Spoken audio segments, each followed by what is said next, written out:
انسان عملاً کرتا ہے وہ اس کے حال کے مطابق ہے. جیسے پیغمبر کا وظیفہ ترمذی شریف میں ہے کان یذکر اللہ علی کل احیاتی، آپ وقت ذاکر شاغل رہتے، ایک لمحے کے لیے بھی آپ کے اعمال میں کوئی تکاسل تغافل نہیں ہے. اور بڑی حیرت ہوتی ہے کہ 17 بیویاں، 75 لڑائیاں، جہاد، غزوات، مکہ و مدینہ، قرآن اور تمام تفصیلات، چاق و چوبند، یہ اللہ نے خاص اعجاز دیا ہے آپ کو. امت کو جو یہ 5 فرض نمازیں ہیں، یہ بھی ایک زبردست وظیفہ ہے.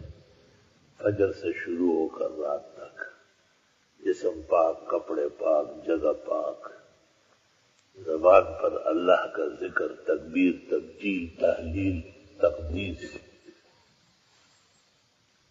اللہ تعالیٰ نے پھر جن کو موقع دیا ہے وہ اور حسنات کرتے ہیں.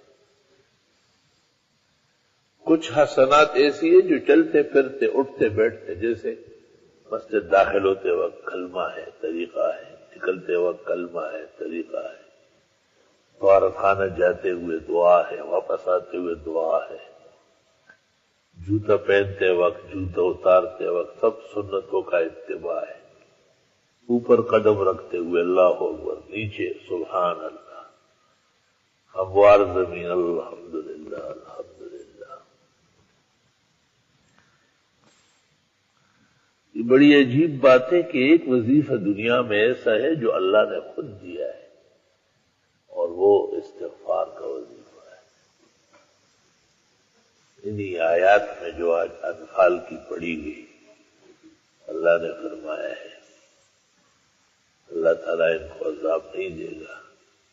آپ خوشی فرمائے، آپ کا وجود نعمت، رحمت اور عذاب دونوں ایک زمین پر جمع نہیں ہو،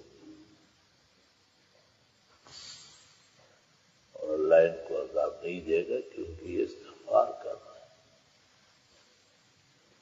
دنیا کی جتنی تکلیفیں ہیں، پریشانیاں ہیں، غم ہے، بیماریاں ہیں، فتنے ہیں، سازشیں ہیں،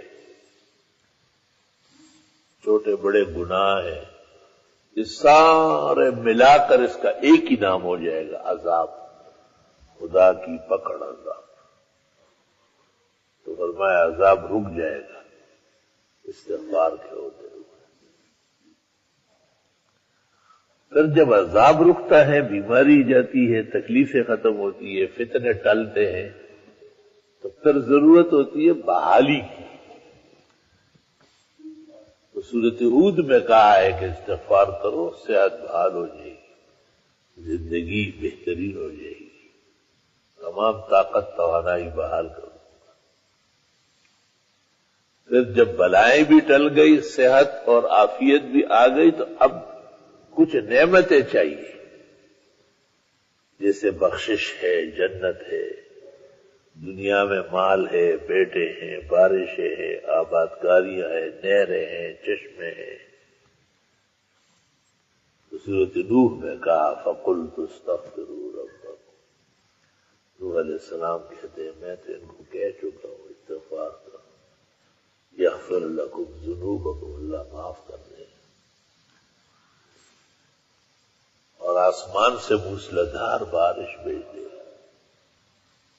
وَيُمْدِدُكُمْ بِأَمْوَالٍ وَبَنِينَ، مدد دے دے گا، مال اور بیٹے دے گا.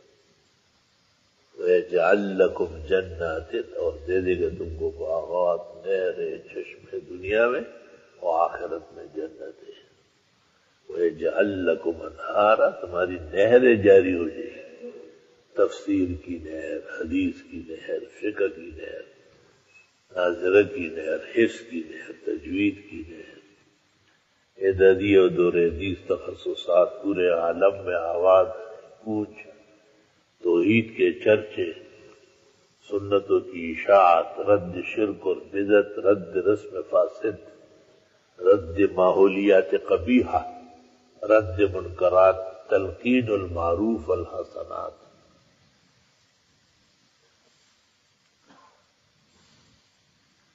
گویا جتنی خوشیاں نعمتیں ہمیں چاہیے اور ہمیں علم نہیں ہے، اللہ نے اپنے علم سے اس کا ذکر کیا اور سارے ذکر کیے اور فرمایا استغفار کرو۔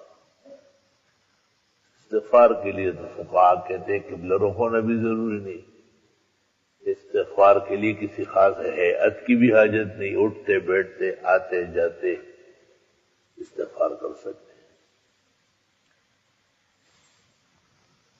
3 استغفار بہت آسان ہے، ایک استغفر اللہ استغفر اللہ، دوسری استغفر اللہ العظیم استغفر اللہ العظیم استغفر اللہ العظیم، اور تیسری استغفر اللہ ربی۔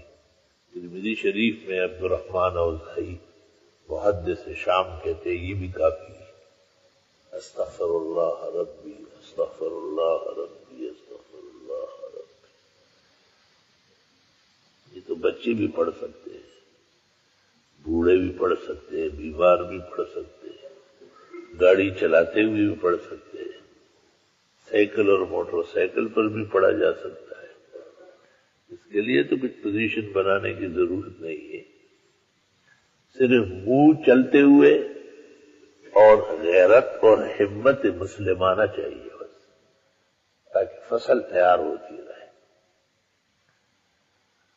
اب دیکھو یہ پوری زندگی ہمارے ارادے اور ہمت کے درمیان گزر رہی ہے، تو آپ اٹھ گئے ہیں، آپ وضو کر گئے، سنتیں پڑھی، آ کے بیٹھ گئے، جماعت ہو گئی، اللہ ہمیشہ نصیب کرے۔ جو یہ ہمت اور ارادے سے محروم ہے وہ لیٹے ہوئے پڑے ہوئے، کیا فائدہ ہے، کیا زندگی ہے ان کی۔ بخاری شریف جلد اول سے 157 صفحے پر پیغمبر کہتے ہیں کہ ان کے شیطان نے ان کے گرے باندھے، اور جب فجر قضا ہو جاتی ہے تو ان کے کان میں پیشاب کر کے بھاگ جاتا ہے۔ اب دیکھو نا کسی پرنالے کا پانی گرا ہو فکر، کئی پرندے نے بیٹ کیا ہو فکر، کئی زیادہ بارش آ گئی ہو فکر۔ اب یہ اس کو پیغمبر کہتے ہیں کہ یہ جو نماز کے لیے نہیں اٹھتا ہے اس کے کان میں شیطان پیشاب پہنچا دیتا ہے۔ کچھ شرم، کچھ حیا، کچھ عزت، کچھ تہذیب، کچھ انسانیت کی ضرورت ہے، ورنہ اعمال تو اتنے آسان ہیں جس سے کوئی زیادہ ممکن ہی نہیں ہے۔ اٹھتے بیٹھتے استغفر اللہ استغفر اللہ استغفر اللہ۔ پہلا فائدہ عذاب، تکلیف، بیماری، سازش، فتنہ ختم۔ دوسرا فائدہ صحت، عزت، ہمت، بحالی۔ تیسرا فائدہ جہان دونوں کے خوبیاں، حسنات، کمالات اللہ تعالیٰ نصیب کرے۔